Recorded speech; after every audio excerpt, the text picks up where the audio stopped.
que en este programa estamos todos de acuerdo y es en que se quieren siempre tener más ventas, ¿no? Bueno, miren, si todavía no estás afiliado, Más Ventas es la forma más fácil de vender con tarjeta Visa, de débito, crédito y en cuotas. Además es económico y con débito recibís el dinero al siguiente día hábil. Si tienes una tienda, almacén, carnicería, panadería o sos profesional u otros servicios, ingresás en másventas.com.uy y listo. Te van a contactar, registrate cuanto antes y podés ganar uno de los 30 smartphones Samsung o una de las 2 motos Suzuki que se sortean mensualmente, ¿eh? Cuanto más vendés, más chances tenés. Si vendés más es porque tenés más ventas con Visa. Retomamos.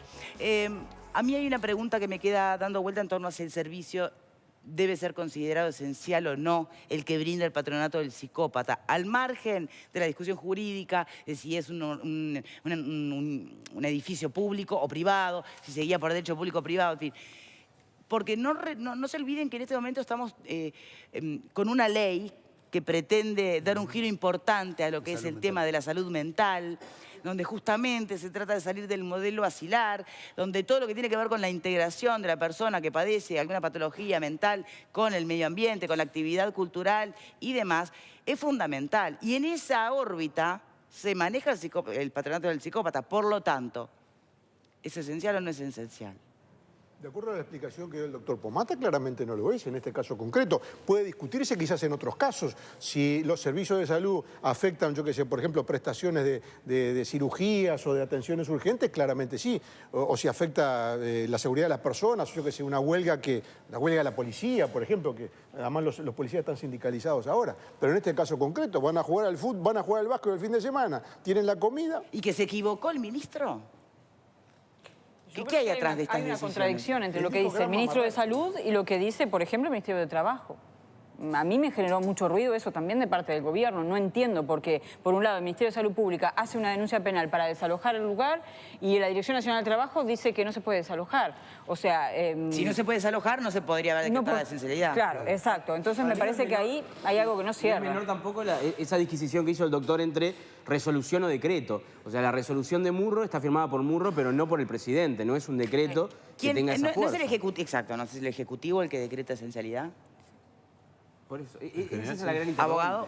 No, pero... A ver, porque quizás yo induje a algo que a ustedes los puede inducir a su vez al error. A ver. Yo no digo que atender a un psicópata, esa expresión es horrible, pero si me proporcionan otra la sustituyo. Yo no digo que eso no sea esencial para la salud de ese habitante de nuestra república. Bueno, exacto. Yo lo que digo es, sí. porque no se decreta la esencialidad cuando todo el servicio es esencial.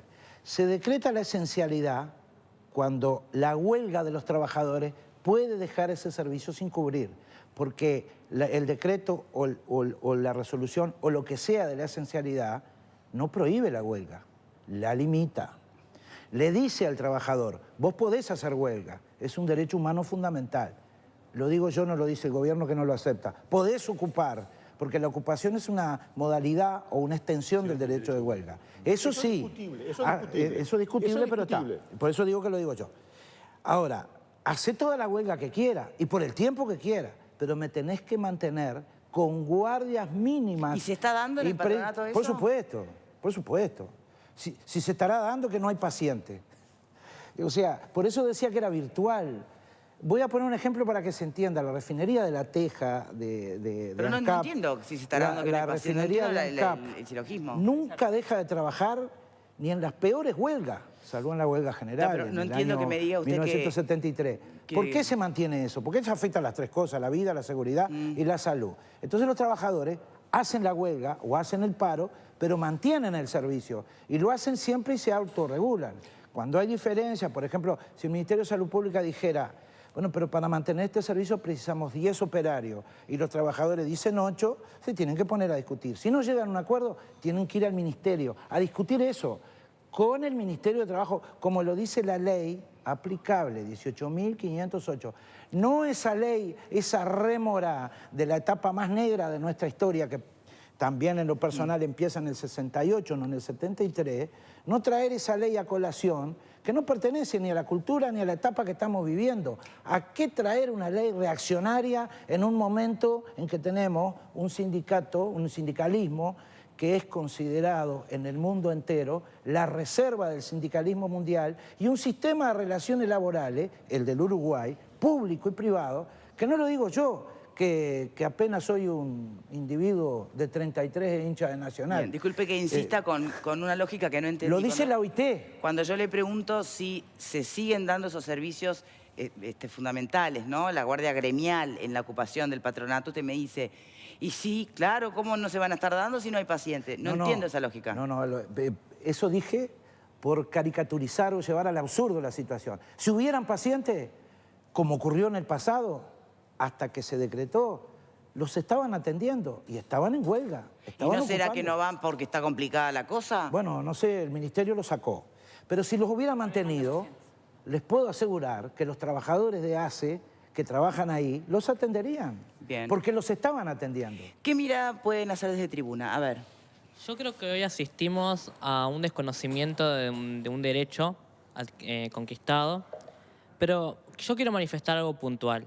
Cuando lo adjudicamos a determinados gobiernos, independientemente del color que sea, determinadas responsabilidades, cuando acá yo voy a decir algo que quizás a la clase trabajadora no le va a gustar mucho, no hay nada más triste que una central de trabajadores siga haciéndole el caldo gordo a una central que ha prostituido, entregado, vendido y hasta ha hecho actos, me voy a hacer cargo, de corrupción con la lucha sindical.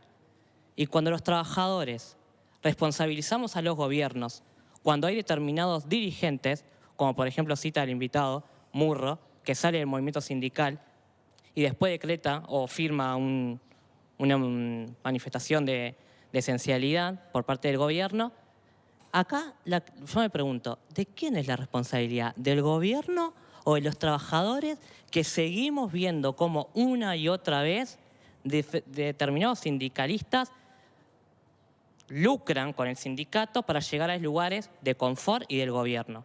Vamos a ser claros, hay una alternativa, está la nueva central obrera, que realmente defiende los intereses del trabajador. Así que yo me pregunto si esto es una responsabilidad del gobierno o de los propios trabajadores que seguimos mirando hacia el costado y alimentando estos fantasmas que después llegan al gobierno usando las organizaciones sociales o los sindicatos. Ligia. Sí, tú planteabas, Victoria, hablando del patronato del psicópata, ¿no? Con respecto al tema de por qué lo ocuparon y en qué condiciones. Yo estaba leyendo declaraciones de un dirigente de salud pública, digamos, del sindicato de específicamente del Hospital Español, y comentaba que justamente el patronato del psicópata y las otras oficinas eran oficinas. Lo que se había ocupado eran básicamente oficinas. Y justamente cuestionaba ese perfil luchador. Y acá se ha usado mucho la palabra virtual. Me parece que lo que está haciendo la Federación de Funcionarios de Salud Pública es mostrar un perfil de luchador virtual.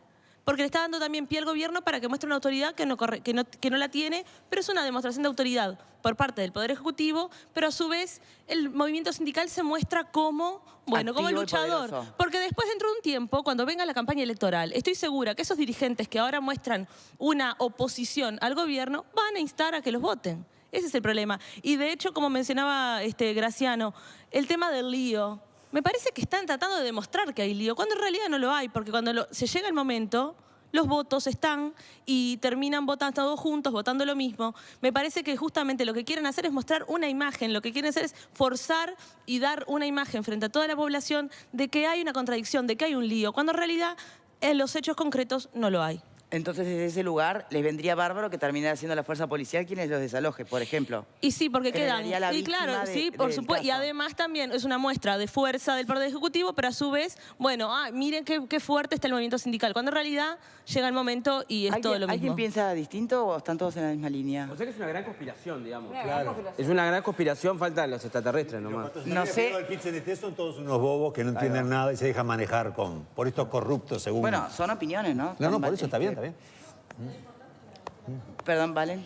No, en realidad acá lo que hay es una falta de respeto del gobierno hacia la actividad sindical. Acá se está luchando por condiciones laborales que en principio se habrían estado acordadas y luego no se respetaron. Básicamente acá lo que hay es eso. El Estado, el gobierno, no está cumpliendo con lo que promete. Bien. Doctor. Y yo, por supuesto... ¿Cómo se sale de esto, además, no? Primero quiero decir que respeto todas las opiniones, Sí, claro. yo soy asesor, tengo mi sindicato, pero bueno, está.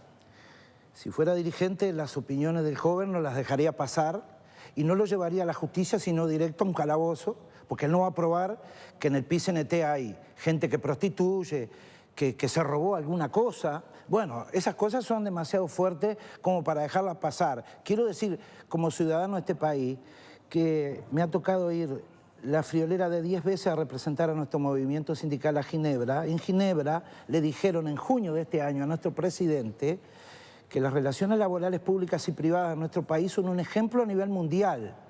Y cuando dicen relaciones laborales, aluden al fenómeno sociológico del relacionamiento entre trabajadores y empleadores, públicos y privados.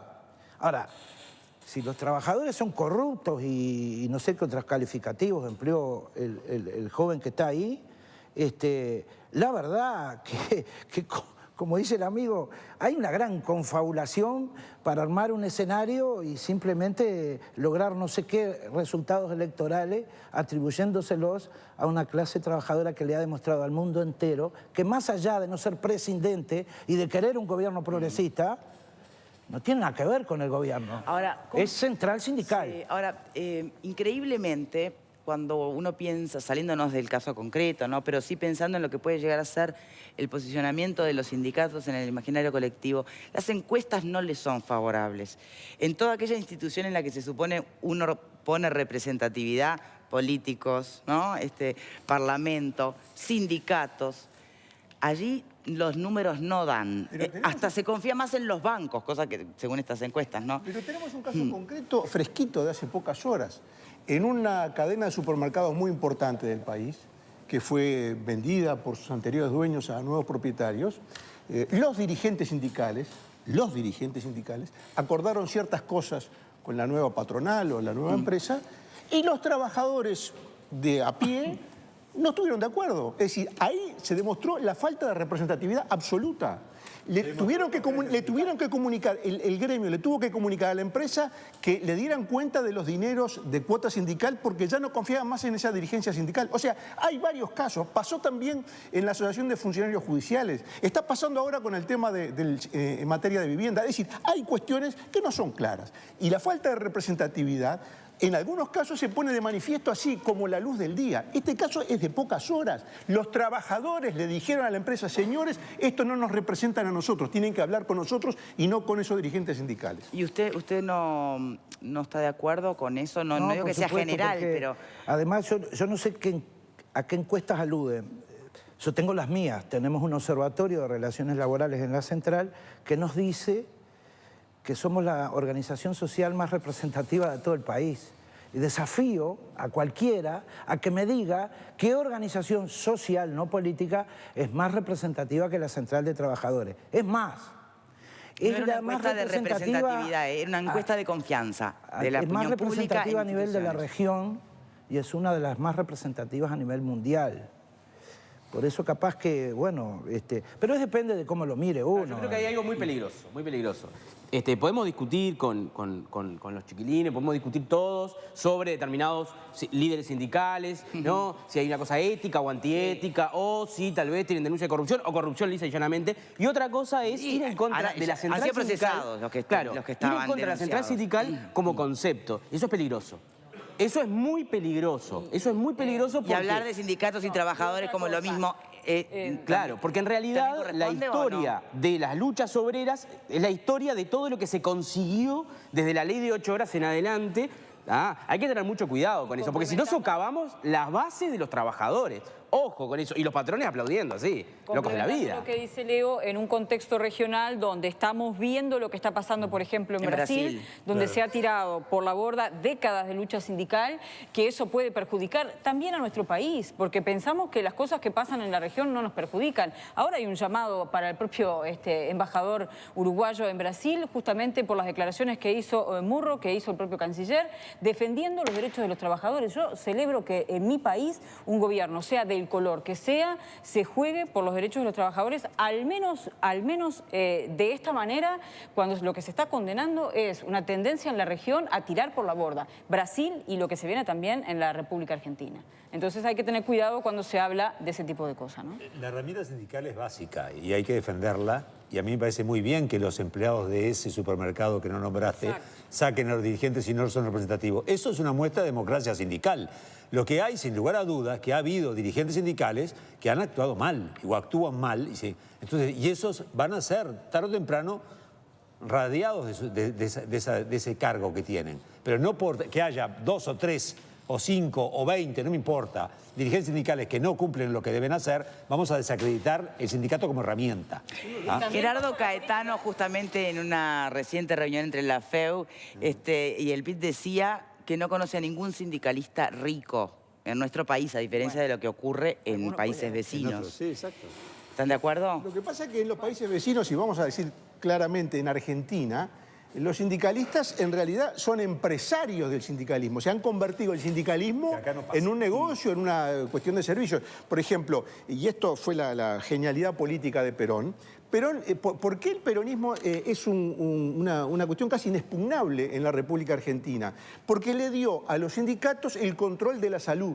O sea, todo lo que en Argentina llaman obra social, que nosotros llamaríamos mutualista, no son dirigidas por los médicos, son dirigidas por los sindicalistas. O sea, cada vez que se compra un tomógrafo, cada vez que se compra un bidón de oxígeno, cada vez que se compran curitas en un sanatorio, hay un dirigente sindical en el medio que negocia, y bueno, imagínense una negociación entre un sindicalista peronista y un empresario. Bueno, ese es el corazón del asunto. Que en Uruguay no hemos llegado a eso, claramente no hemos llegado. Ahora, que hay negocios donde los sindicalistas están interviniendo, caramba, hay uno que está en la justicia, el negocio de la vivienda. Ya tenemos uno y siguen dando vuelta en el juzgado y todavía no se terminó. O sea, hay negocios de sindicalistas que están siendo investigados por la justicia. Ese título es una persona que está investigada, no el sindicato. Si estamos hablando de sindicato, hablamos de sindicatos. Si hablamos de negocio, de los partidos o de los futbolistas, hablamos de otra cosa. Resistes a todo el sindicalismo por uno o dos tipos que sean. Yo simplemente dije, hay políticos que entonces quitamos los partidos políticos. No, yo dije que en Argentina es la norma y acá es la excepción.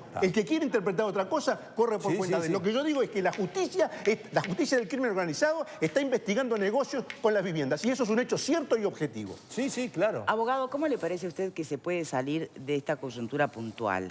Del problema que están enfrentando hoy. La herramienta hoy más formidable. ¿Cuál?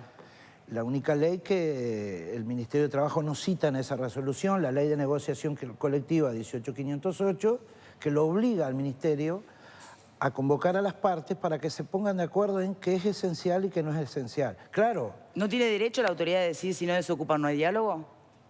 Bueno, de acuerdo a lo que piensa la autoridad, sí, de acuerdo a lo que pienso yo no, porque la ocupación es una modalidad del ejercicio del derecho a huelga. Pero no lo digo yo, lo dice la OIT. Porque cuando decimos, dice la OIT, ¿qué queremos decir?